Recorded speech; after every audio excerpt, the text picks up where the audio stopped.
নমস্কার, জি 24 ঘন্টা আপনাদের স্বাগত। আমি শিলাদিত্য। শুরু করছি জনগণমন। জাস্টিস পেল জয়নগরে নিহত নির্যাতিতা নাবালিকাকে ধর্ষণ করে খুনে দোষী সাব্যস্ত মুস্তাকিন সর্দারের ফাঁসির সাজা। এত দ্রুত তদন্তে বিচার প্রক্রিয়া শেষ করে সাজা ঘোষণা পশ্চিমবঙ্গের ইতিহাসে নজিরবিহীন দাবি এডিজি দক্ষিণবঙ্গের। 2 মাসের মধ্যে বিচার প্রক্রিয়া শেষ করে সাজা ঘোষণার উল্লেখ করে এক্স হ্যান্ডলে পোস্ট করেছেন মুখ্যমন্ত্রী এবং অভিষেক বন্দ্যোপাধ্যায়। এই নিয়ে আমরা আলোচনা করব। আমাদের সঙ্গে স্টুডিও রয়েছেন অতিথিরা। আমাদের সঙ্গে রয়েছেন তৃণমূল কংগ্রেস নেতা বৈশ্বনাথ চট্টোপাধ্যায়, রয়েছেন বিজেপি নেত্রী শর্বরী মুখোপাধ্যায়, রয়েছেন আইনজীবী অরিন্দম দাস। প্রত্যেকেই স্বাগত জানাচ্ছি। আলোচনায় আসবো, কিন্তু প্রথমেই দেখে নেব ফাঁসির সাজা আজ।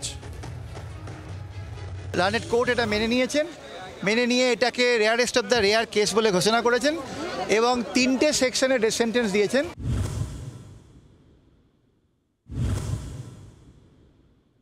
পুলিশকে অসংখ্য ধন্যবাদ, তাড়াতাড়ি এই কেসটাকে তদন্ত করে শেষ করে কোর্টের কাছে পাঠিয়েছে। তার মধ্যে জজ সাহেব আজকে রায় দিয়েছে, আমরা খুশি। বিরল থেকে বিরলতম অপরাধের ফাঁসির সাজা। জয়নগরে নাবালিকাকে ধর্ষণ খুনে দোষী সাব্যস্ত মুস্তাকিন সর্দারকে ফাঁসির সাজা শোনালেন বারুইপুরের ফার্স্ট অ্যাডিশনাল ডিস্ট্রিক্ট জাজেস কোর্টের বিচারক Subrata Chattopadhyay. Injustice anywhere is a threat to justice everywhere. Martin Luther king এর এই কোট বিচার দেওয়ার সময় বিচারকের মুখে উঠে আসে এবং একই সঙ্গে তার মন্তব্য, এই ধরনের ঘটনা, বিশেষ করে নির্ভয়া, অভয়া, দামিনীর মতন ঘটনা সমাজে ঘটেই চলেছে। এই মৃত্যু মিছিল আটকানোর ক্ষেত্রে সমাজের প্রত্যেকের ভূমিকা রয়েছে, পুলিশ প্রশাসনের যেরকম ভূমিকা রয়েছে ঠিক সেইভাবে বিচার বিভাগ, আইন বিভাগেরও ভূমিকা রয়েছে। পিও থেকে পাওয়া সুতো ওর আসামির জামার সুতোর সঙ্গে ম্যাচ করে গেছে। আসামির জামায় পাওয়া ব্লাড ডিএনএর সঙ্গে ভিকটিমের ব্লাডের ডিএনএ ম্যাচ করে গেছে। আসামির ওয়াই ক্রোমোজোম ডিএনএ মেয়েটির পার্টের মধ্যে পাওয়া গেছে, পেনিয়াল সোয়াবের মধ্যে। কিছু কনফিউশন আমরা দেখেছি। এই মামলায় হয়তো আপার ফর্মে গেলেও বেনিফিট পেতে পারে, আপার ফর্মে যেতে পারে। ও যদিও চায়, আপিল করতে পারে, চায়। বৈজ্ঞানিক ও পারিপার্শ্বিক তথ্য প্রমাণের ভিত্তিতে বৃহস্পতিবারই মুস্তাকিনকে দোষী সাব্যস্ত করেছিলেন বারুইপুর পক্সো আদালতের বিচারক।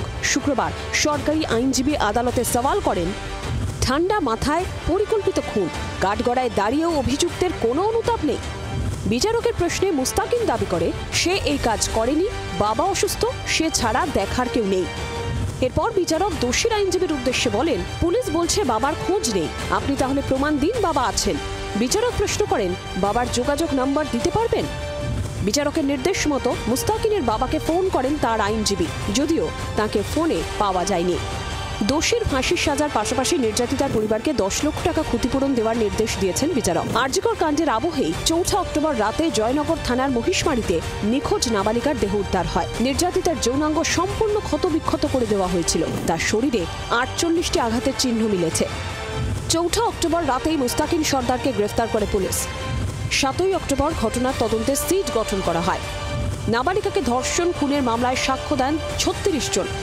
৩০ অক্টোবর ঘটনার ২৫ দিনের মাথায় চার্জশিট জমা দেয় পুলিশ। বারুইপুর পক্সো আদালতের রায়ের পরই এই নিয়ে এক্স হ্যান্ডলে পোস্ট করেছে পুলিশ।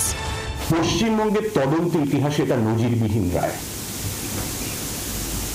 কোন ধর্ষণ এবং খুনের মামলায় মাত্র ৬২ দিনের মধ্যে অভিযুক্তকে দোষী সাব্যস্ত করে তার প্রাণদণ্ড, এটা পশ্চিমবঙ্গে আগে ঘটেনি। ঘটনা 2 মাসের মধ্যে তদন্ত ও বিচার প্রক্রিয়া শেষ করে সাজা ঘোষণার উল্লেখ করে এক্স হ্যান্ডলে পোস্ট করেছেন মুখ্যমন্ত্রী মমতা বন্দ্যোপাধ্যায় ও তৃণমূলের সর্বভারতীয় সাধারণ সম্পাদক অভিষেক বন্দ্যোপাধ্যায়। মাটিগাড়া থেকে চন্দননগর থেকে তেলজলা গত কয়েক মাসে একাধিক ধর্ষণ খুনের ঘটনায় ফাঁসির সাজা হয়েছে। কবে নির্দেশ কার্যকর হবে সেদিকে তাকিয়ে নির্যাতিতাদের পরিবার। পিয়ালি মিত্র, তথাগত চক্রবর্তীর রিপোর্ট, জি ২৪ ঘন্টা। আমাদের সঙ্গে ইতিমধ্যেই আলোচনায় অংশগ্রহণ করেছেন প্রাক্তন পুলিশ কর্তা নজরুল ইসলাম। নজরুল সাহেব, আপনাকে স্বাগত জানাচ্ছি। আসব আলোচনায়। প্রত্যেকের কাছে একটা প্রশ্ন নিয়েই যাব। ইতিমধ্যেই এই ঘটনায় 2 মাসের মধ্যে বিচার প্রক্রিয়া সম্পন্ন এবং শাস্তি ঘোষণা, ফাঁসির সাজার কথা জানিয়ে দেওয়া হচ্ছে। প্রত্যেকের কাছে প্রথমেই এই নিয়ে সংক্ষিপ্ত প্রতিক্রিয়া নেব। বৈশ্বনাথ দা। 2 মাসের মধ্যে বিচার প্রক্রিয়া কমপ্লিট করে 25 দিনের মাথায় চার্জশিট জমা দিয়ে ট্রায়াল করে দ্রুত বিচার প্রক্রিয়ার মধ্যে দিয়ে এই দোষী সাব্যস্ত হয়েছে এবং আজকে ফাঁসির আদেশ হয়েছে। এই কথাটা মেনে নিতে হবে যে রাজ্য পুলিশের যে কম্পিটেন্সি, যেভাবে এই ঘটনায় তারা দ্রুত অ্যারেস্ট করেছেন, ইনভেস্টিগেশন কমপ্লিট করে চার্জশিট দিয়েছেন এবং কোর্টের বিচার প্রক্রিয়ায় সাক্ষী তারা সাক্ষ্যদান করেছেন, তাদের জেরা হয়েছে, সব মিলিয়ে 61 দিনের মধ্যেই এই সাজা ঘোষণা হয়েছে এবং আজকে ফাঁসির সাজা ঘোষণা হয়েছে, দোষী সাব্যস্ত হয়েছে এবং পরে ফাঁসির সাজা হয়েছে। এটাই প্রমাণ করে যে পশ্চিমবাংলার পুলিশ দক্ষ এবং রাজ্য পুলিশ, কলকাতা পুলিশ যারা মনে করতে চান যে তারা এরা কাজের ব্যাপারে অনেকে প্রশ্ন তোলেন, কিন্তু আজকে জয়নগরের ঘটনা চোখে আঙুল দিয়ে দেখিয়ে দিল যে কলকাতার পুলিশ এবং রাজ্যের পুলিশ, বিশেষ করে রাজ্যের পুলিশ এই ঘটনায় যে ব্যবস্থা গ্রহণ করেছেন, এই কড়া ব্যবস্থা যেটা আমরা বারবার বলে এসেছি যে প্রাণদণ্ড, ফাঁসি দিতে হবে যারা এই ধরনের হিনিয়াস অফেন্স করে, খুন করে, মার্ডার, রেপ করে মার্ডার করছে, তাদের এগেনস্টে স্ট্রং অ্যাকশান নিতে হবে, কড়া পদক্ষেপ নিতে হবে এবং আজকে সেটা প্রমাণ হয়ে গেল যে রাজ্য পুলিশের দক্ষতাকে। সর্বপ্রতি আমাদের প্রত্যেকেরই মনে আছে জয়নগরের ছোট্ট উমার বাবার সেই করুণ আকুতি যে আমার মেয়ের শরীরে অনেকগুলো কামড়ের দাগ, কাঁদতে কাঁদতে বলা। আজকে এই বিচার পাওয়া বা আসামি যে ফাঁসির সাজা হওয়া, এটা কোথাও গিয়ে একটা বাবা মায়ের হৃদয়ে কিছুটা অন্তত প্রশমিত করে। কিন্তু কথা হচ্ছে ছোট্ট উমার যে ধর্ষণের ঘটনা, তারপরেও কিন্তু এই দীর্ঘ 2 মাসের মধ্যে যেমন মানে যে আসামি সাজা পেয়েছে সেটাও যেমন নিশ্চয়ই একটা উল্লেখযোগ্য ঘটনা, ঠিক তেমনই এই গত 2 মাসের মধ্যে কৃষ্ণনগর, পুরুলিয়া থেকে শুরু করে উত্তরবঙ্গের ফালাকাটা থেকে শুরু করে আরও অনেকগুলো ধর্ষণের ঘটনা ঘটে গেছে এই পশ্চিমবঙ্গে এবং বলা হয়েছে ধর্ষকদের মুক্তাঞ্চল হয়ে উঠছে পশ্চিমবঙ্গ। সুতরাং যেমন করে ছোট্ট উমার এই যে বললেন এক্ষুনি বৈশাদা যে বললেন যে কড়া পদক্ষেপ, এই কড়া পদক্ষেপের পিছনে আমরা জানি কিন্তু ছোট্ট উমার যখন ঘটনাটি ঘটে তার বাবা মা মেয়েটিকে যখন খুঁজে পাওয়া যাচ্ছিল না তখন পুলিশের কাছে গেছে, পুলিশ কোনো সদর্থক ভূমিকা নেয়নি। পুলিশ সদর্থক ভূমিকা নিলে মেয়েটাকে আজকে মরতেই হতো না। তারপরে সেই একই রকমভাবে দ্রুত দেহ জ্বালিয়ে দাও, এর একটা প্রক্রিয়া ছিল।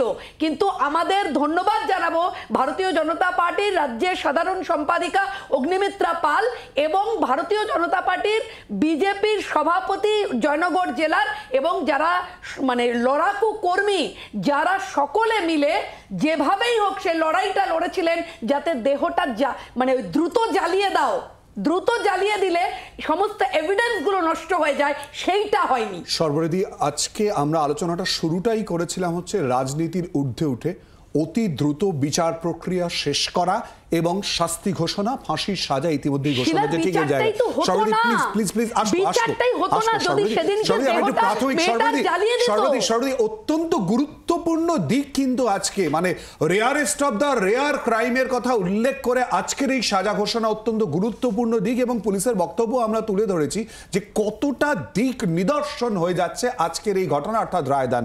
আমি একটু আইনজীবী অরিন্দমের কাছে আসবো। ঠিক এই জায়গায় দাঁড়িয়ে পেশাগত দিক থেকে এই পুরো বিষয়টা আজকের এই রায়দান তোমার চোখে? খুবই বলবো যে এটা মানে বাঞ্ছনীয় স্টেপ বা পজিটিভ, কেন মানুষ বিচার বলতে যেটা বোঝে আজকে সেটা কিন্তু প্রক্রিয়া কমপ্লিট হলো। এখানে পুলিশ প্রশাসনের যেমন পজিটিভ রোল আছে, জুডিশিয়ারিও পজিটিভ রোল আছে।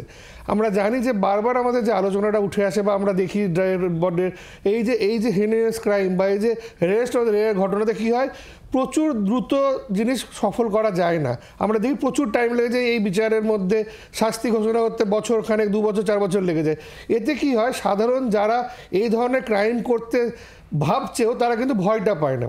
আজকে এর ফলে আমি যেটা বলতে পারি যে আজকে একটা রেয়ারেস্ট অফ দ্য রেয়ার একটা ঘটনা ঘটতে পারে, আরও ঘটনার হয়তো বিচার প্রক্রিয়া চলছে, কিন্তু মানুষের মধ্যে যে ভীতি, যে আইন ব্যবস্থা আছে, জুডিশিয়ারি আছে, পুলিশ প্রশাসন আছে, সেটা কিন্তু ডেফিনেটলি স্থাপন করলো। আইনের ছাত্র হিসেবে এটাকে খুব পজিটিভভাবে নিচ্ছি। একটা বিচারই হোক না, কিন্তু সেটা যে মানুষ আজকে পেলো এবং মানুষ যে ফিল করছে না যে বিচার ব্যবস্থা বেঁচে আছে, সেটা নিশ্চয়ই একটা পজিটিভ দিক। সবার মধ্যে এইটাই হওয়া উচিত। অত্যন্ত গুরুত্বপূর্ণ এই প্রসঙ্গটাও কিন্তু আমাদের আলোচনায় বারবার করে থাকবে। ইতিমধ্যে সিপিআই নেতা সায়ন বন্দ্যোপাধ্যায় আমাদের সঙ্গে আলোচনায় অংশগ্রহণ করেছে। সায়ন, স্বাগত জানাচ্ছি। নজরুল বাবু, আপনার কাছে আসবো।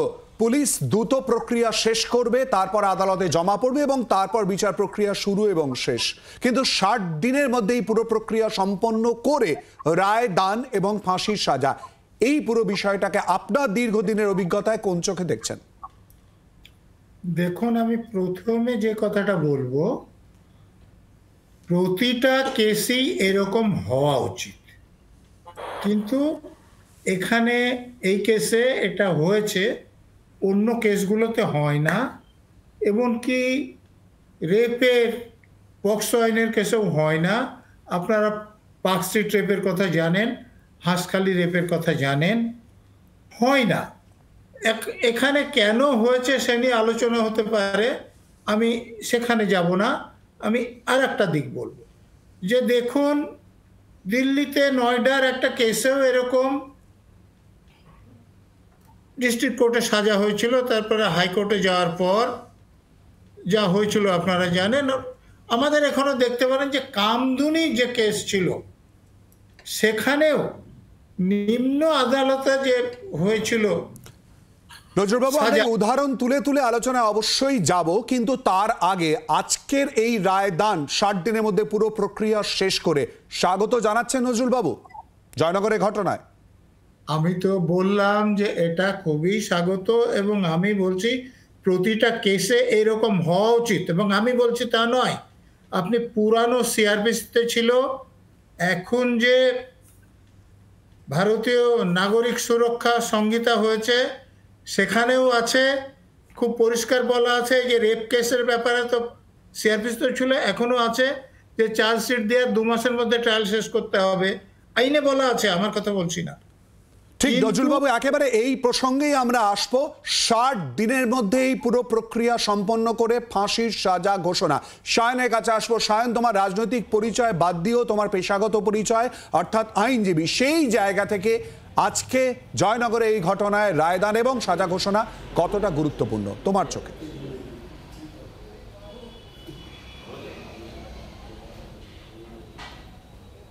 দেখুন, দুটো কথা। 1 নম্বর কথা হচ্ছে যে পুলিশ তদন্ত করবেন এবং সেই তদন্ত করে চার্জশিট দেবে, চার্জশিটের পরে চার্জ ফ্রেম হয়ে ট্রায়াল হবে এবং অপরাধী দোষী সাব্যস্ত হওয়ার পরে তাকে সাজা ঘোষণা করা হবে। এটা স্বাভাবিক প্রক্রিয়া, এর মধ্যে অস্বাভাবিক কোনো প্রক্রিয়া নেই, যার জন্য ফাস্ট ট্র্যাক কোর্ট বা ইত্যাদি ইত্যাদি প্রতিস্থাপন করবার জায়গা রয়েছে আমাদের রাজ্যে এবং গোটা দেশের ক্ষেত্রে। আজকে যখন আমাদেরকে এটা নিয়ে আলোচনা করা হচ্ছে, অবশ্যই আমরা এটাকে স্বাগত জানাবো। তার কারণ এরকম ব্যাধি, ধর্ষণ হোক, খুন হোক, যে কোনো রকমের ক্রিমিনাল অফেন্স, সেই ক্রিমিনাল অফেন্সের বিরুদ্ধে আমরা যদি না কঠোর হতে পারি, প্রশাসন যদি না কঠোর হতে পারে বা বিচার ব্যবস্থা যদি না কঠোর হতে পারে, তাহলে সেই বিষয়টা আরও বাড়তে থাকে সেই বিষয়টা কমতে থাকে না। কিন্তু শিলাদিত্যদা, প্রশ্ন হচ্ছে দুটো জায়গাতে। যে নির্যাতিতার কথা আজকে আমরা আলোচনা করছি, যে ছোট্ট বোনটির কথা, সেই বোনটির বাড়িতে আমরা যখন গেছিলাম, এই মামলা কিন্তু প্রথমে পক্সোর মামলা ছিল না শিলাদিত্যদা। এই মামলাতে কোনো পক্সো সেকশন ছিল না। আমরা নিজে যখন কথা বলেছি জয়নগর থানার আইসির সাথে বা ইত্যাদি ইত্যাদি ক্ষেত্রে, পরবর্তীকালে হাইকোর্টের কাছে এই মামলা যখন যায়, যখন কল্যাণী এমসে পোস্টমর্টমের জন্য পাঠানো হয়, তখন নির্দেশ দেওয়া হয় যে পক্সো সেকশনটাকে অ্যাড করতে হবে। দেখুন, রাজ্যের সরকার এই বিষয়টা এমনভাবে করতে চাইছে, আরজি করের ঘটনা যেভাবে রাজ্যের সরকারের মুখ পুড়েছে, এই ঘটনার মধ্যে দিয়ে কিছুটা ইমেজ বিল্ডিংয়ের চেষ্টা করছে। কিন্তু শিলাদিত্যদা, একটা কথা আমাদেরকে মাথায় রাখতে হবে, প্রত্যেক কটা ধর্ষণের বিরুদ্ধে, প্রত্যেক কটা নারীর নির্যাতনের বিরুদ্ধে, প্রত্যেক কটা অপরাধের বিরুদ্ধে আমরা কি এরকম ব্যবস্থা গ্রহণ করতে পারছি? আমরা এরকম ব্যবস্থা কিন্তু গ্রহণ করতে পারছি না। জয়নগরের কেসটা, আমরা আবার বলছি শিলাদিত্যদা, আমরা এটাকে অ্যাপ্রিসিয়েট করছি, আমরা এটা ওয়েলকাম করছি। কিন্তু আজকে তোমার এই শো কিন্তু কামদুনির মা বাবাও দেখছে, কামদুনি নির্যাতিতার মা বাবাও দেখছেন। হাইকোর্ট থেকে এই রাজ্য পুলিশের তদন্ত করবার পরেই হাইকোর্ট থেকে তারা কিন্তু বেকসুর খালাস হয়ে গেছে। আমি জানি এই উদাহরণগুলো আসবে এবং খুব স্বাভাবিক হয়তো উদাহরণগুলো আসার। জুডিশিয়ারির কথা বারবার করে উঠে আসছে এবং আজকের এই জয়নগরের ঘটনার পরিপ্রেক্ষিতে, অর্থাৎ রায়দান এবং ফাঁসি সাজা ঘোষণার পরিপ্রেক্ষিতে আরজি করের নির্যাতিতার বাবার বক্তব্য। অপরদিকে কিঞ্জল নন্দ জুনিয়র চিকিৎসক আন্দোলনে নেতৃত্ব দিয়েছিলেন, তাদের কি প্রতিক্রিয়া উঠে আসছে পরপর শোনাবো। নির্দেশ দিল আদালত। আমাদেরও বিশ্বাস আছে, তদন্ত যদি ঠিক মতন হয়, আমাদেরও যারা আসামি থাকবে তাদেরও কঠোর থেকে কঠোর শাস্তি হবে। কোনো হতাশার ব্যাপার নেই। আমার মেয়ে একটা প্রতিষ্ঠানের ভেতরে খুন হয়েছে এবং একটা বদ্ধ ঘরের সামনেই, সুরক্ষিত জায়গায়। সেটা পুলিশ প্রথম অবস্থায় প্রচণ্ড গাফিলতি করেছে, তার প্রমাণ এবং উদাহরণ এখন আমাদের সামনে সবার সামনে উজ্জ্বল হয়ে আছে। তারপরে যখন সিবিআই নিয়েছে, সিবিআইয়ের একটু সময় লাগছে এবং সিবিআই সময় চেয়ে নিয়েছে, আমরা সময় দিচ্ছি। ধীরে ধীরে সঠিক আসামি যা তাদের সামনে নিয়ে আসবে এবং আমরাও বিচার পাবো। আমাদের ভরসা আরও বাড়লো আজকের ঘটনার পর।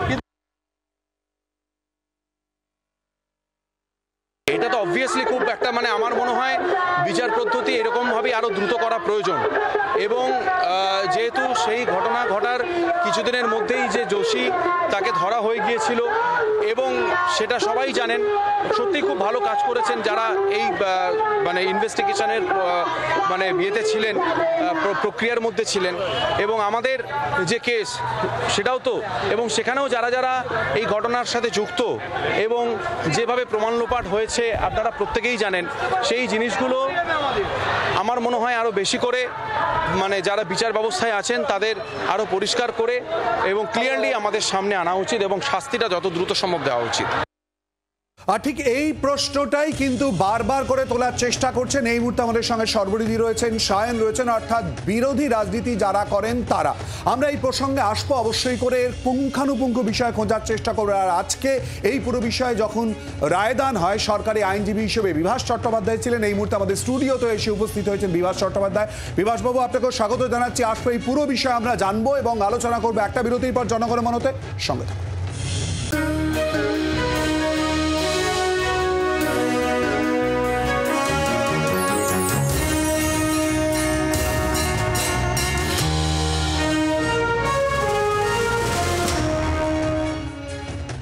জয়নগরে ধর্ষণ করে খুনের ঘটনায় রায়দান, দোষী সাব্যস্ত এবং তারপর ফাঁসি সাজা ঘোষণা। সরকারি আইনজীবী হিসেবে যিনি উপস্থিত ছিলেন বিভাস চট্টোপাধ্যায় আমাদের সঙ্গে স্টুডিওতে। বিভাসবাবু, একটাই প্রশ্ন, rarest of the rare crime বলে আজ সাজা ঘোষণার সময় ঠিক কি কি উল্লেখ?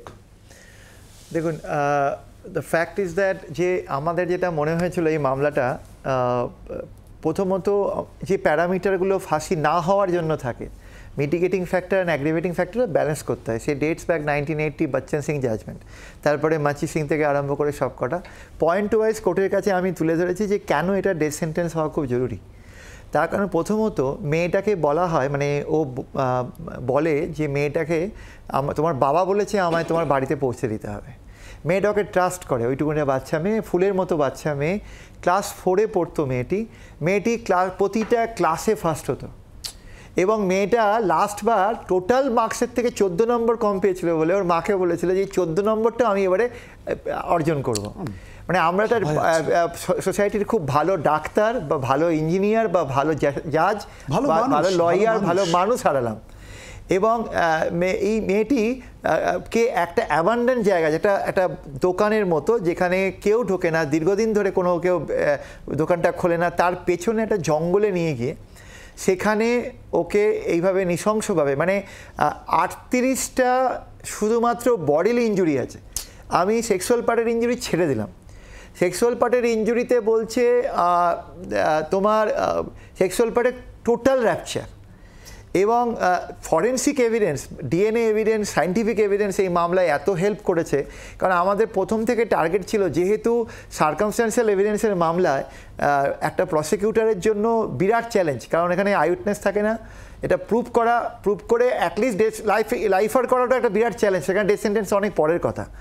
তো সায়েন্টিফিক এভিডেন্সের আমাদের কাছে পর এসছে, যেমন মানে অদ্ভুত ব্যাপার যে মেয়েটাকে মার্ডার করে ওইভাবে ধর্ষণ করে নৃশংসভাবে মার্ডার করেছে। মানে মার্ডার করার সময় ওর বডিতে 38টা injury. Apart from that injury আমাদের সবচেয়ে ভাইটাল অর্গান যেটা ব্রেন, ওর মাথাটাকে কিন্তু কনস্ট্যান্টভাবে ওই হাড় ওপরে ঠোকা হয়েছে। মানুষ কোথায়, এবং তারপরে ওর যে মাথার ইঞ্জুরিটা মানে হিনিয়াসতম ইঞ্জুরি, তারপরে ওর মুখ চেপে ধরে মানে স্মোদারিং অ্যান্ড ম্যানুয়াল স্ট্র্যাঙ্গুলেশন করে ওকে মারা হয়েছে। এবং ও যাতে চিৎকার না করতে পারে, ওর দুটো ঠোঁটে আমরা খুব সিভিয়ার ইঞ্জুরি পেয়েছি। এই ইঞ্জুরিগুলো একের পর আমরা কোর্টের সামনে এনেছি এবং ওই পেরিনিয়াল সোয়াবের মধ্যে ওয়াই ক্রোমোজোম পাওয়া গেছে, যে ওয়াই ক্রোমোজোম ডাইরেক্টলি অ্যাকিউজের ডিএনএ ম্যাচ করছে। এই এভিডেন্সটা আমাদের কাছে খুব ভাইটাল এভিডেন্স, নাম্বার 1। নাম্বার 2, ও যে জামাটা পরে এই ক্রাইমটা করেছিল সেই জামাটার মধ্যে রক্ত লেগে যায় এবং ওই রক্তের মধ্যে ভিকটিমের ডিএনএ ম্যাচ করে গেছে। 3 নম্বর পয়েন্ট হচ্ছে যখন এই নৃশংস ক্রাইমও করছে তখন ওর জামা থেকে কিছু ধস্তাধস্তিতে কিছু সুতো পড়ে যায়, গিয়ে পিওতে রয়ে যায়, একটা গাছে আটকে, এবং সেই সুতোর সঙ্গে ওর কাছ থেকে যে ছেঁড়াটা জামাটা পকেটের কাছে একটু ছেঁড়া ছিল, ওই জায়গার সুতোর মধ্যে ফরেন্সিক্যালি টেক্সচার মিলে গেছে। এছাড়া ওই যে ব্যাগটা নিয়ে ওর বাবা ওকে বলেছিল, আমি সকালবেলা যখন ডেথ সেন্টেন্সের পয়েন্ট এলো, আমি কেন ডেথ সেন্টেন্স হবে এটা বলতে গিয়ে স্টেটের তরফে এটা বলেছিলাম যে যখন সকালবেলা বা সন্ধেবেলা বা বিকেলবেলা মেয়ের বাবা মারা মেয়েদেরকে বলে যাও বাড়ি চলে যাও, ওর পাশেই বাবার দোকান ছিল, বাবার সঙ্গে দেখা করেছে, দেখা করে বাবা বলেছে তুমি সাইড দিয়ে হেঁটে হেঁটে বাড়ি চলে যাও। এই যে সাইড দিয়ে হেঁটে হেঁটে বাড়ি যাওয়ার সময় এরকম একটা পৈশাচিক অ্যাক্ট হলো, এতে যদি ডেথ সেন্টেন্স না হয় তাহলে ঘর থেকে এই বয়সী বাচ্চা মেয়েরা বেরোবার সময় মা বাবাকে সবসময় একটা বডিগার্ডের কথা ভাবতে হবে। খুব গুরুত্বপূর্ণ। 60 দিনের মধ্যে রায়দান সাজা ঘোষণা, এটা এই মুহূর্তে বাংলায় দাঁড়িয়ে কতটা দৃষ্টান্তমূলক? দেখো, এটা একটা গোটা টিম ওয়ার্ক ছিল আমাদের, আমি পরিষ্কার তোমাদের বলি, এবং এটা চ্যালেঞ্জও ছিল বিরাট বড়। আর গত আমি যেটা বলছিলাম ষষ্ঠী থেকে আজকে অবধি আমার ঠিকমতো ঘুমও নেই। একটাই মামলা, দুটোই মামলা আরজিকর আর একটা জায়গা আমাদের রয়েছে, সেটা খুব শর্টলি আপনি জানতে পারবেন। এই দুটো মামলা নিয়ে আমরা দিনরাত পড়েছিলাম। পয়েন্ট হচ্ছে যে তাড়াতাড়ি ট্রায়ালের অনেকগুলো বেনিফিট আছে যেটা আমরা জানি, এবং যত দেরি হয় উইটনেস তত ভুলে যায় মানুষের মেমোরি তো শর্ট, বারবার বলেছে অনারেবল করে এটা। তো আমরা চাইছিলাম তাড়াতাড়ি। এবারে 30 তারিখে আমাদের চার্জশিট জমা পড়ে, 4 তারিখে সন্ধেবেলার ইনসিডেন্ট, তারপরে 1 তারিখ যেহেতু আমাদের দুর্গাপুজোর ছুটি ছিল, আদারওয়াইজ হয়তো আমরা আরও আগে মামলা শেষ করতে পারতাম, বললে অসুবিধা নেই, কারণ আমাদের 4 তারিখে কোর্ট খুললো ভ্যাকেশনের পর, এবং তারপর 5 তারিখ অনওয়ার্ড আমাদের মামলা স্টার্ট হয়েছে। রাত্রির 9:30 10টা অবধি বিচার প্রক্রিয়া চলেছে। এটাও একটা rarest of the rare example. এবং বারুইপুর কোর্টের প্রতিটি লয়ারকে আমার ধন্যবাদ। আমি আজকে সব মিডিয়াতে এটা বলেছি যে তাদের বিজি শিডিউলের মধ্যে আমার মামলাটা জায়গা করে নিয়েছে। 2:30-3টের পর আমার মামলা স্টার্ট হতো, এবং পেনস্টিকিংলি জুডিশিয়াল অফিসার আমাদের বিচার প্রক্রিয়া শুনতেন, এবং আলটিমেটলি রাত্রি 10টা পর্যন্ত একদিন আমাদের বিচার প্রক্রিয়া চলেছে টানা। তো এইরকম একটা পার্সপেক্টিভে যখন আমাদের বিচার প্রক্রিয়াটা হলো, তখন আজকে সকালে যে কোশ্চেনটা দাঁড়িয়েছিল সেটা হচ্ছে ওয়াই ডেথ সেন্টেন্স, কারণ এখন রেয়ারেস্ট অফ দ্য রেয়ার কেসে ডেথ সেন্টেন্স দিতে বলছেন অনারেবল কোর্ট। সেই জায়গা থেকে দাঁড়িয়ে কেন এটা রেয়ারেস্ট? প্রথম কথা, মেয়েটির যে ট্রাস্ট ওই ছেলেটির উপর করেছিল যে হ্যাঁ হয়তো আমার বাবা বলেছে, আমরা একটা উইটনেস পেয়েছি যে উইটনেসটি ওখানে দাঁড়িয়ে ওকে জিজ্ঞেস করেছে যে তুই ওকে সাইকেলে কেন তুললি, তখনও বলেছে যে ওর বাবা বলেছে ওকে বাড়িতে পৌঁছে দিতে। ব্লু রঙের সাইকেল এখানে খুব ইম্পর্টেন্ট রোল প্লে করেছে, যে সাইকেলটি যার উপরে মেয়েটিকে চাপিয়ে নিয়ে গেছিলো, ওই সাইকেলে একটি গার্ডার পাওয়া যায়। মেয়েটির চুলটা একটু বড় হয়েছিল বলে ওর মা ওই চুল নিয়ে খেলতে বলে ওর মাথায় গার্ডার দিয়ে বেঁধে দিয়েছিল। ওই ক্রাইমের সময় ওই স্ট্রাগলের সময় কোনোভাবে ওই গার্ডার ওই ছেলেটির সাইকেলে লেগে যায়, এবং ওই গার্ডারের মধ্যে কিছু চুল ছিল, যে চুলটা ডাইরেক্টলি মেয়েটার ডিএনএর সঙ্গে ম্যাচ করে। অর্থাৎ তথ্য প্রমাণ এবং তারই সঙ্গে সাক্ষ্যদান, অতি দ্রুত বিচার প্রক্রিয়া এবং তারই সঙ্গে রায়দান এবং সাজা ঘোষণা। বিভাস চট্টোপাধ্যায় যে কথা বললেন সেই জায়গায় দাঁড়িয়ে যেমন এটাকে স্বাগত জানানোর বিষয়, তার পাশাপাশি অন্যান্য ঘটনা সেক্ষেত্রে অতি দ্রুত যাতে এই প্রক্রিয়া অর্থাৎ বিচার সম্পন্ন হয় সেই আবেদনও কিন্তু একই সঙ্গে থাকছে। জনগণমনে এই নিয়ে আলোচনায় ফেরত আসবে একটা বিরতির পর, সঙ্গে থাকুন।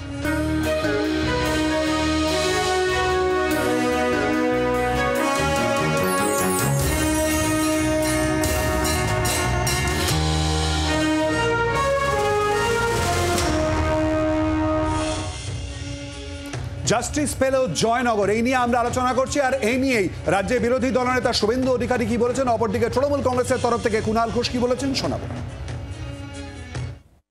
স্বাগত জানাবো, এক্সিকিউশন যত তাড়াতাড়ি হয় তত ভালো, লম্বা প্রক্রিয়া যত তাড়াতাড়ি হয় তত ভালো। ডিসেম্বর তার ফাঁসির সাজা বেরিয়ে গেল, আর 9 অগস্ট যে ঘটনা ঘটেছে সিবিআই এখনো পর্যন্ত তার কিনারা করতে, বিচার প্রক্রিয়া শেষ করতে পারেনি। কিনারা তো রাজ্য পুলিশ, কলকাতা পুলিশই করে দিয়েছিল। আজকে যদি কলকাতা পুলিশের হাতে থাকতো তাহলে হয়তো ইতিমধ্যে আরজি করের অপরাধীরও ফাঁসির সাজা ঘোষণা হয়ে যেত, কারণ ওটা তো অগস্টের ঘটনা। যেটা আজকে হলো সেটা অক্টোবরের ঘটনা। August, September, October. 9 অগস্ট আরজি কর, 5 অক্টোবর কুলতলি, 5 অক্টোবরের ফাঁসির রায় 6 ডিসেম্বর হয়ে গেল, কিন্তু 9 অগস্টেরটা এখনো সিবিআই তাদের ট্রায়াল চলছে। যদি কলকাতা পুলিশের হাতে থাকতো, যে কলকাতা পুলিশ 24 ঘন্টার মধ্যে অ্যারেস্ট করেছে অপরাধীকে, তারা এতদিনে ট্রায়াল শেষ করে ফেলতে পারত, যেটা কুলতলিতে রাজ্য পুলিশ করে দেখিয়ে দিয়েছে। নজরুলবাবু, শান এবং সর্বরিদির কাছে আসবো ঠিক এই প্রসঙ্গ নেই। সর্বরিদি, জয়নগর জাস্টিস পেল, আরজি কর, এতগুলো দিন কেটে গেল, প্রশ্ন উঠছে। দেখুন, আমাদের সঙ্গে বিভাসবাবু ছিলেন, এক্ষুনি আমরা শুনলাম যে উনি একদম সুন্দর করে বিবৃত দিলেন যে কি কি কারণে এই আসামির ফাঁসি অবধি ওনারা পৌঁছতে পারলেন। তাতে যেটা আমরা পরিষ্কার হলো যে এই যে সেকেন্ড টাইম এইমসে গিয়ে এই পরবর্তী মানে দ্বিতীয়বার তার পোস্টমর্টেম হওয়া এবং দেহটা যেহেতু রাখা গেছিল এবং পোস্টমর্টেম করা হয়েছিল, এবং বারবার যেটা আমরা বলছি যে পক্সো কেস, বারবার তো এটাও বলেছিলেন সিবিআই এর হাতে যা অতি দ্রুত বিচার হবে, সেই জায়গাটা কোথায় এলো সর্বরিদি? দিতে হবে। তার কারণ এই দেহটা ছিল বলে আজকে এই বিচার পদ্ধতির কথা বিভাসবাবু বলতে পারলেন, কিন্তু এই বিচার পদ্ধতির কথা বিভাসবাবুরা বলতে পারবেন না। সিবিআই এর কাছে দেওয়ার জন্য অনুরোধ ছিল, সিবিআই এর কাছে রয়েছে, এতগুলো দিন কেটে গেল, জাস্টিস ফর আরজি করের দাবি রয়ে গেল। সায়ন, তুমি নিজে এই প্রসঙ্গ তুলেছিলে, যেখানে যেখানে এই ঘটনা ঘটবে যাতে ঠিক এই রকম ভাবে অতি দ্রুত তদন্ত প্রক্রিয়া শেষ হয়ে বিচার পর্ব সম্পন্ন হয়ে সাজা ঘোষণা। আরজি কর,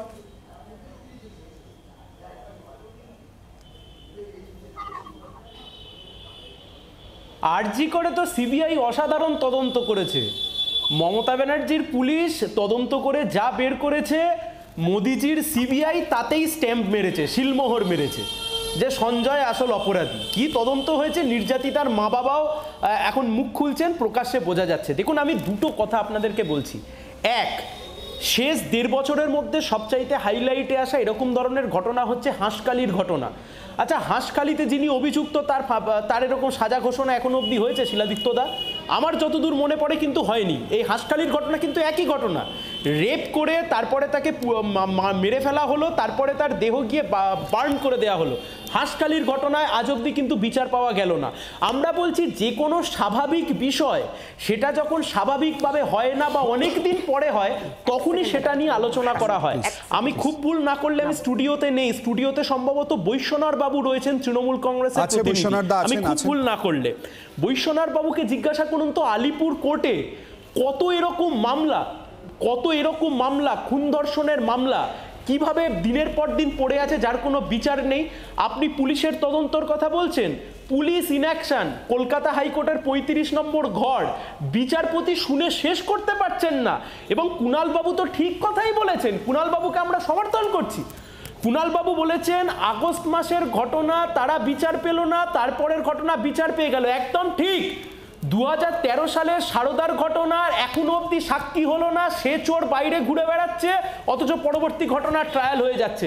শিলাদিত্যদা, একটা কথা যা আমরা কেউ আলোচনায় আনছি না বা আনতে ভুলে যাচ্ছি, সেটা হচ্ছে আমাদের দেশে জাজেসের সংখ্যা, আমাদের দেশে আদালতের সংখ্যা, আমাদের দেশে কতজন মানুষ পিছু বিচারপতি। তুমি বিস্তারিত আলোচনার জায়গা এবং সময়ের প্রয়োজন রয়েছে। আমরা একটু আজকের ঘটনার পরিপ্রেক্ষিতে, আজকের রায়দান বা আজকে শাস্তি ঘোষণার পরিপ্রেক্ষিতে আলোচনায় থাকবো না। প্লিজ আমি একটুখানি যেতে হবে বৈশ্বনাথদার কাছে।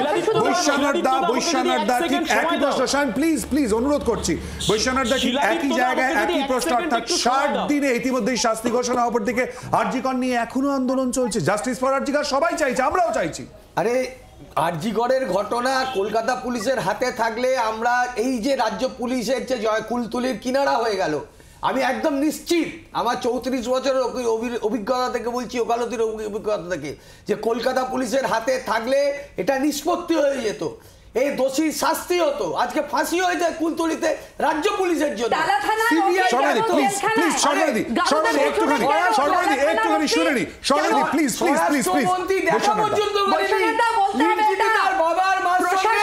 স্বরাষ্ট্রমন্ত্রী দেখা করেনি, দেখিয়েছে। আপনি কি বলতে চাইছেন? এই স্বরাষ্ট্রমন্ত্রী অমিত শাহ নির্যাতিতার বাবা মার সঙ্গে দেখা পর্যন্ত কি কথা বলবেন? আমি বলছি, কলকাতা পুলিশ স্কটল্যান্ডের পুলিশের সঙ্গে তুলনা করা হতো। সারা জীবন কলকাতা পুলিশ তার পারফেক্ট কাজ করেছে, রাজ্য পুলিশ পারফেক্ট কাজ করেছে। আমাদের কলকাতা পুলিশ এই রাজ্যের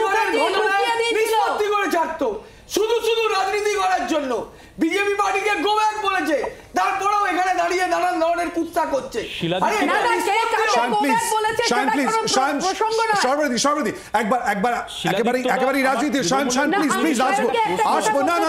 একেবারেই রাজনীতির বাইরে গিয়ে আইনজীবী অরিন্দম বাবু আমাদের সঙ্গে রয়েছেন। অরিন্দম বাবুর কাছে আসবো। অরিন্দম বাবু, ঠিক এই প্রশ্নটা, অর্থাৎ 60 দিনে পুরো বিষয় নিষ্পত্তি হয়ে গেল, জয়নগর জাস্টিস পেল, কিন্তু আরজি কর এখনো প্রশ্নের মুখে। এই প্রসঙ্গটা কি স্বাভাবিক নয়? আমি রাজনীতির ঊর্ধ্বে উঠে আপনাকে বলছি, আপনার পেশার নিরিখে। হ্যাঁ, দেখুন প্রসঙ্গটা ওটা খুব স্বাভাবিক। কেন বিচার বলতে দেখুন সাধারণ মানুষের কাছে আইন ব্যবস্থার মধ্যে কি হচ্ছে, কে ট্রায়াল, এগুলো তো মানুষ বোঝে না, মানুষ বিচার চায়। আর মানুষ দৃষ্টান্তের একটা শাস্তি চায় যেন এই ঘটনা না ঘটতে পারে।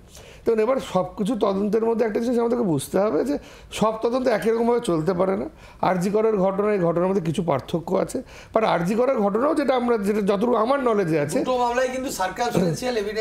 দাঁড়িয়েছে একদম। আর আরজি করের কিন্তু ট্রায়াল চলছে, day to day basis trial কিন্তু অলরেডি চলছে। এবার সেটা কতদিন লাগবে, কারণ চার্জশিট অলরেডি ফাইল হয়ে গেছে।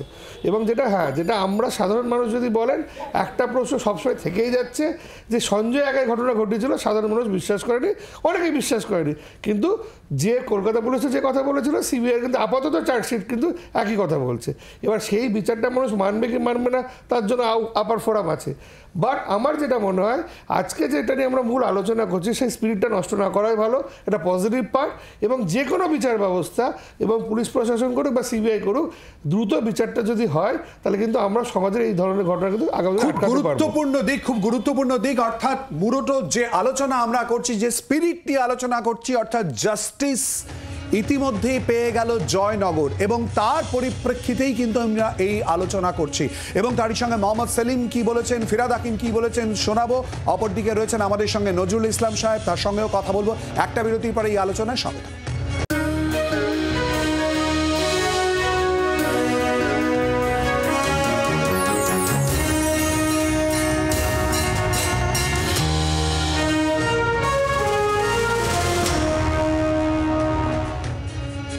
জাস্টিস পেল জয়নগরে নিহত নির্যাতিতা, এই নিয়ে আমরা আলোচনা করছি। মোহাম্মদ সেলিম আর অপরদিকে ফিরাদ হাকিম, তারা কি বললেন শোনাবো।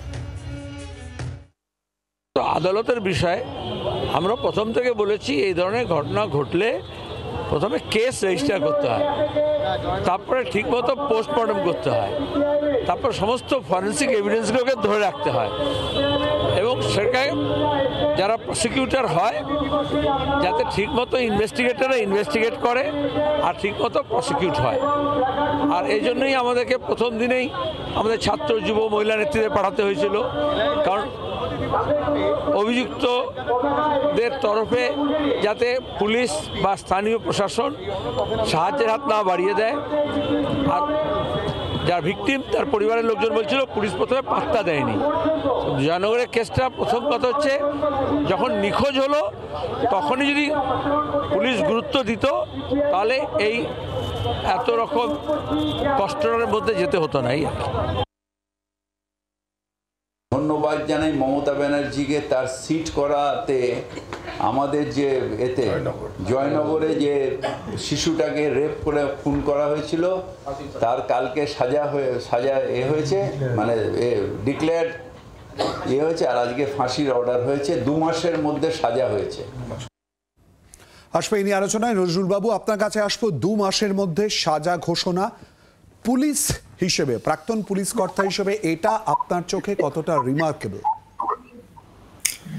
দেখুন, এই ব্যাপারে কোনো সন্দেহ নেই যে এই কেসের তদন্ত শেষ হয়েছে, প্রসিকিউটররা আদালতে ভালোভাবে কাজ করেছেন, এবং বিচারক যে রায় দিয়েছেন এটাকে স্বাগত না জানানোর কোনো কারণ নেই। কিন্তু আপনারা যে বলছেন বিচার পেয়ে গেল, আমি বলছি যে বিচারের প্রথম ধাপটা হয়েছে।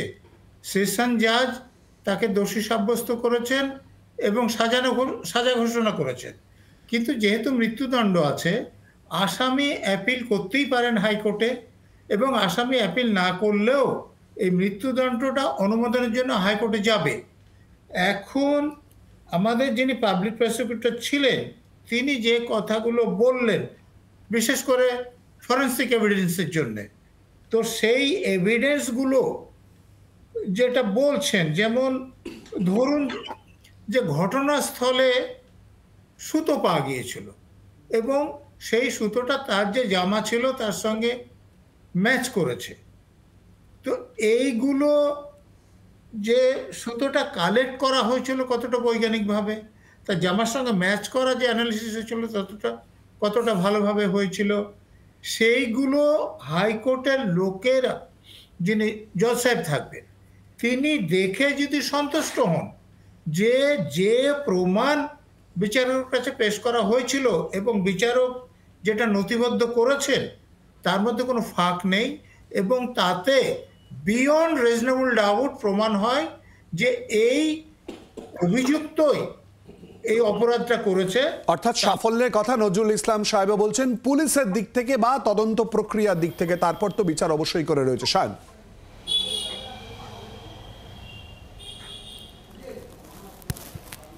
দেখুন, প্রথম কথা হচ্ছে এখানে যিনি পাবলিক প্রসিকিউটর ছিলেন আপনি নিশ্চয়ই বুঝেছেন যে কোন কোন তথ্য প্রমাণের কথা উনি বলেছেন।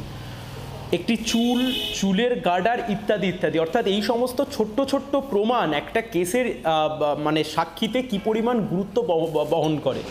এখানে তৃণমূলের প্রতিনিধি আরজিকর সম্পর্কে এত কিছু বক্তৃতা দিলেন, শুধু এইটুকু বললেন না যে তথ্য প্রমাণ লোপাট করবার জন্য পাশের দেওয়ালটা পর্যন্ত ভেঙে দেওয়া হচ্ছিল, যদিও বা আজকের এটা টপিক নয়।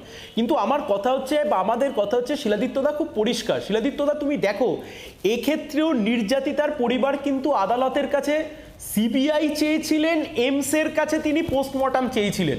তাহলে একটা প্রশ্ন তো স্বাভাবিক থেকে যায়, নির্যাতিতার পরিবার যে কোনো ক্ষেত্রে কেন রাজ্য সরকারের হাসপাতালের ওপর ভরসা করতে পারছে না, কেন রাজ্য পুলিশের ওপর ভরসা করতে পারছে না? এটা কি আমাদের রাজ্য সরকারের ক্ষেত্রে ব্যর্থতা নয়? আমার 3 নাম্বার কথা যেটা সবচেয়ে গুরুত্বপূর্ণ, সেটা হচ্ছে আমাদের দেশে, আমি আগেও বললাম এখনো তোমাকে বলছি, আমাদের দেশে আদালতের সংখ্যা, আমাদের দেশে বিচারপতির সংখ্যা, এই গোটা বিষয়টা এমন জায়গায় গিয়ে দাঁড়াচ্ছে, এত কম পরিমাণ আমাদের দেশে বিচারপতি এবং আদালত রয়েছে, মানুষের কাছে আদালতটা আস্তে আস্তে যন্ত্রণার জায়গা তৈরি হচ্ছে। শিলাদিত্যদা, কেন তুমি যে ভাস জায়গায় যেতে চাইছো, আমাদের সময় সংক্ষিপ্ত হওয়ার কারণে এই মুহূর্তে যেতে পারছি না, কিন্তু শায়ন, অরিন্দম বাবু আরো একজন তোমার পেশার লোকই অর্থাৎ আইনজীবী আমাদের মধ্যে রয়েছেন, তিনি একটা খুব গুরুত্বপূর্ণ কথা বলেছেন যেটা আমরা সবাই দেখতে চাই আসলে। যেমন জাস্টিস ফর আরজি করার ক্ষেত্রে প্রত্যেকেই যে বক্তব্য ছিল অতি দ্রুত বিচার, মানুষ বিচার চান, সেটা পেয়েছেন, এটাই তো গুরুত্বপূর্ণ। জয়নগরের ক্ষেত্রে ওখানে কিছু হচ্ছে না, তো সিবিআই করতে পারছে না, আর এখানে রাজ্য পুলিশ করে দেখালো। আমাদের রাজ্য পুলিশের যেটা জয়নগরের ঘটনাটা হয়েছে অক্টোবর মাসে, আর আগস্ট মাসে করলো সিবিআই বলে একটা কিছু আছে বলে তারপরে আর কোনদিন চার্জশিট হয়েছে। কিন্তু এই যে সায়ন যে প্রশ্ন তুলছে যে পুলিশ ভূমিকা, শায়নের বক্তব্য একটু আগে বিভাস চট্টোপাধ্যায় যে কথা বলেন, অর্থাৎ যে সমস্ত এভিডেন্স কালেক্ট করা এবং পর তথ্য প্রমাণ নথি নিয়ে হাজিরে অতি দ্রুত বিচারের ক্ষেত্র তৈরি করা, তদন্ত প্রক্রিয়া শেষ করা, ও প্রশ্ন তুলছে শায়ন পুলিশের ভূমিকা নিয়ে বিভিন্ন ঘটনায়। না, রাজ্য পুলিশই তো এটা সফলতা দেখিয়েছে, রাজ্য পুলিশ সফলতা চিৎকার করছে। একটু শুনে নি সর্বরিদি, একটু শুনে নি সর্বরিদি, আমাদের সময় সংক্ষিপ্ত। বলুন বৈশ্বনাথদা, শায়ন তোমার প্রশ্ন নিয়ে গেছি বৈশ্বনাথদার কাছে। রাজ্য পুলিশই এইটাকে সাজা করেছে, এইটা ফাঁসির যে এই তদন্তটা করেছে রাজ্য পুলিশ, সেখানে ব্যর্থ হলো কেন্দ্রীয় সরকারের পুলিশ। এটা বুঝতে হবে আপনাকে। কেন্দ্রীয় সরকারের পুলিশ, রাজ্য পুলিশের সাফল্য এক হচ্ছে যে এই যে বারবার একটু আগে আমরা দেখলাম চুলের গার্ডার সাইকেলে পাওয়া গেছে বিষয়টা শোনালেন। আমাদের কথা হচ্ছে এই যে চুলের গার্ডার, সাইকেল, শার্টের টেক্সচার এগুলো পাওয়া গেছে কারণ বডিটা দ্বিতীয়বার পোস্টমর্টেম হয়েছে, এটা পাওয়া গেছে তার কারণ মেয়েটির তথ্য প্রমাণ লোপাট করতে পারেনি, এর জন্য হয়েছে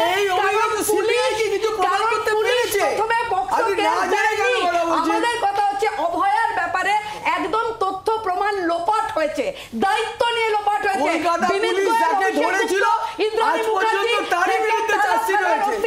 যদি লোপাট না হতো তাহলে পরে ওই ঘরটাও ভাঙতো না। অভয়ার বাবা মাকে যদিও শায়ন এক ভরসা, কিন্তু আমার অভয়ার বাবা মা এখনো হতাশ হননি। আমাদের আস্থা রয়েছে যে সিবিআই তদন্তে অভয়া সদর্থক বিচার পাবে। অমিত শাহর সঙ্গে দেখা করতে চেয়েছিলেন, এখনো পর্যন্ত দেখা করলেন না কেন্দ্রীয় স্বরাষ্ট্রমন্ত্রী। প্রথম 4টে দিন যে ভাইটাল 4টে দিন সেটা নষ্ট করা এবং যেভাবে বডিটাকে এত দ্রুত দেহ জ্বালানো হয়েছিল কেন? এত তৃণমূলের কর্মীরা কেন, এত পুলিশ গিয়ে বডিটাকে ওর বাড়ি থেকে মা আমাকে বলেছিল চোখের সামনে পুলিশ কেন? একটা জয়নগর দিয়ে আপনি গোটা রাজ্যের নারী নির্যাতনকে ঢাকতে চাইছেন? কিসের জন্য উত্তর দিতে হবে? কিসের জন্য লোকানো?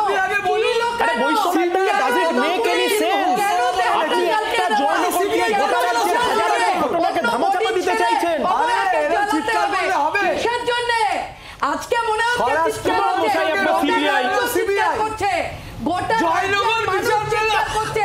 আরে জয়নগর বিচার পাবে, জয়নগর বিচার পেয়েছে, আরজিকর কেন সিবিআই বিচার দিতে পারে? সর্বরেদি ওই সিবিআই এর কাছ থেকে ড্যাং ড্যাং করে বেরিয়ে চলে এসেছে কালীঘাটের কাছে। সিবিআই আরজিকর বিচার পেয়েছে লাভ নেই, সেটা উত্তর দিন। সিবিআই হয়ে বলছেন সিবিআই এর উত্তরটা আরে দাদা জয়নগর দিয়ে গোটা রাজ্যের ঘটনাকে তুমি চাপা দিতে পারো? বারবার করে এই প্রসঙ্গ উঠছে, জয়নগর বিচার পেল, আরজিকর কবে বিচার পাবে তার জন্য অপেক্ষা করতে হবে আমাদেরও। আপনাদের সবাইকে ধন্যবাদ আমাদের সঙ্গে এই আলোচনায় অংশগ্রহণ করার জন্য। জনগণমন আজকের মতো এই পর্যন্তই। দিচ্ছি ছোট্ট একটা বিরতি, এরপর দেখুন 1 ঘন্টায় সারাদিন আত্রেয়ী এবং নীলাঞ্জনার সঙ্গে।